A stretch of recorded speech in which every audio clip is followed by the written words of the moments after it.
Hi everyone, welcome back to our channel. In this video, I'm going to show you the ways to stream game on Twitch with phone. To stream game on your Twitch with your mobile, you have to follow the steps. First thing, you need to download and install the Twitch app from your Play Store or an App Store. Next thing you want to do is log into your account.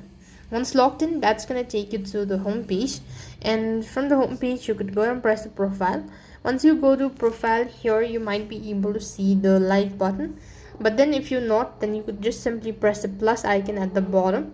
You could see this option or the drop down menu. You could then go ahead and click on stream games. Once you've actually done this, you need to go ahead and enable all sort of permissions, and after you're done enabling all that, you need to select the game that you want to stream and just follow the steps. With this, you'll be able to stream game on your Twitch with phone. That's all for this video. I hope the video was helpful.